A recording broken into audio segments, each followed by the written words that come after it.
Carlos, coming in, there was a lot of thought, and I think a lot of people thought you'd be tired coming here after what you went through the last few days. Do you think it worked the opposite way? Maybe you guys were fed off the momentum of what's happened here? Yeah, it's playoff game. Everybody's tired, But once it's play ball, you got to go, and it's going to be electric. It's going to be loud. That was the case today, and you just got to feed off that. So there's no excuses. I think everybody's been through it. We're not the only one. Yeah, we went back to Atlanta, played a doubleheader, came back here, but nobody cares. So we were ready to go. He showed, and then we got to do it again tomorrow. We'll stay in the front row.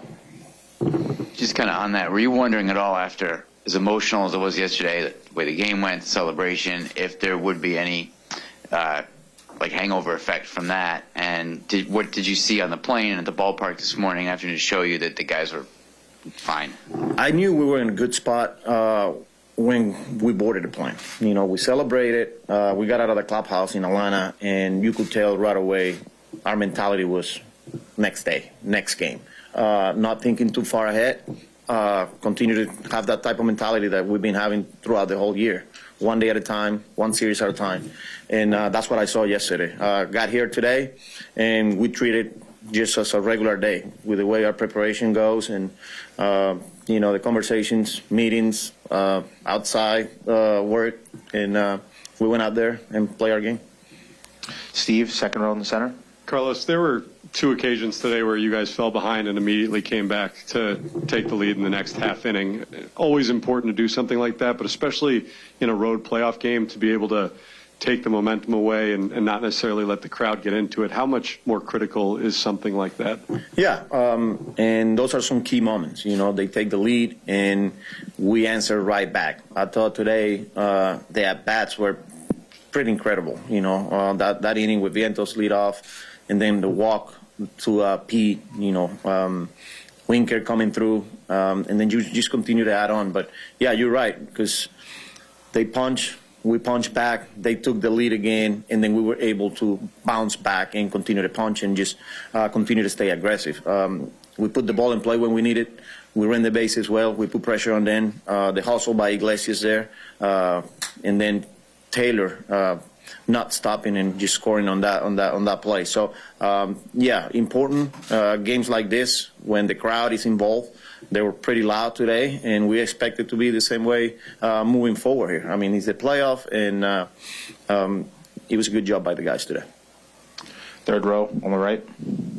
You guys have been really good with 2 outs all year long, and in that 5th inning, to be able to put 5 runs on the board with 2 outs, what is it about your lineup in these big moments that you mentioned where you guys could come together as a group to keep the line moving as opposed to 1 or 2 guys? Yeah, we have a deep lineup, and we can beat you in a lot of different ways. When we got guys rolling, we not only control the strike zone, we have guys that can get on base. We got guys that can hit the ball out of the ballpark, but we also have that ability to put the ball in play when we need to. Use the whole field, stay short, and that's what we saw today. Iglesias with 2 strikes, I think it was 2 outs. Nemo, tough left-on-left matchup. Just staying in there, putting the ball in play, not trying to do too much, using the whole field, gets an infield single. JD with 2 strikes, not trying to do too much, professional hitter, knowing the situation, let me put it in play, let me go the other way. Vientos, same way. So, like I said, not only we have the ability to hit the ball out of the ballpark, but just having the awareness of the situation, and I thought we did a really good job today. Second row on the right. Carlos, what did you think of Sevy today, especially after that first inning, how he started and then he really responded? What did you think? Yeah, he battled. They made him work. That first inning, we don't make a play. First batter of the game, and then a couple of ground balls got through, and he kept making pitches. They didn't chase. He was just missing in the strike zone, and they didn't chase. They forced him in the zone. But he grind through it, and then he settled in nicely, and for him to give us 7, especially where we were at bullpen-wise today, it was huge for us. He's been in these situations before. He likes to be in those moments. He knows the situation. He knows what's at stake, and he did it. I was having conversations with him, and he went out there and continued to make pitches and gave us a solid 6 innings. Same row, Dave. Carlos, you mentioned how loud it gets in here and the cheering in those early innings. Can you guys feel it when you suck the air out of a building like you guys did and kind of turn it? I mean, Yeah. Does that give you guys energy by reversal like that? I mean, I don't think we need that. We control the things we need to control. And when we go out there and play our game, good things will happen. Like I said, they're going to be loud, and they will continue to be loud. And we just got to control our emotions and just play our game. And we did that today. Fourth row on the right, Tim. In the fourth inning, Severino had blown the lead. They had 2 more runners on in scoring position. Buto was in the bullpen. Hefner went out. How close were you to pulling Severino? I mean, 1 more hit or? Yeah, I don't necessarily, recall, but I was knowing that I was kind of short in the back end today with some of our high leverage relievers.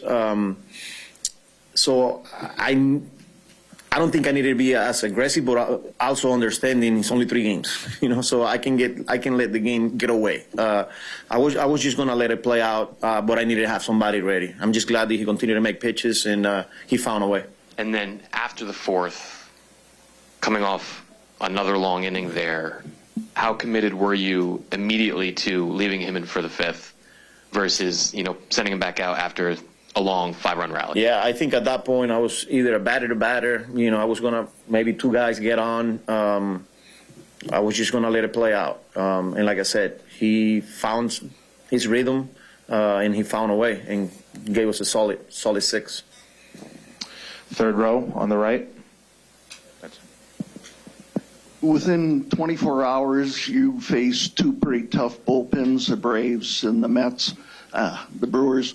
What does that say about your team's tenacity? Yeah, no doubt about it. Yesterday against the Braves, not only the starters, but they're high leverage guys, and we were able to get to them. And then today, this is a really good bullpen, and we were able to put together some really good at-bats. We got good hitters. We stick to our approach today. Not all the time is going to happen because they're really good. I'm just glad that we were able to execute today, and we got to do it again tomorrow. All right, we're just going to do a couple more. Back to Mike in the first row. Could you have used Diaz if you needed him tonight? No, he was down. Second row on the right. Just how surprised were you that they pulled Peralta, and then how encouraging is it that you were able to kind of work and tax kind of a lot of their bullpen? I wasn't surprised. They've been aggressive the whole year, and they got a good bullpen. That's the way Pat managed his club, and we were ready for it. We know that they're going to be aggressive. Those guys, there's a reason why they're a really good ball club. It's because they're pitching, their defense, their bullpen is legit, and I'm just glad we were able to get to them today.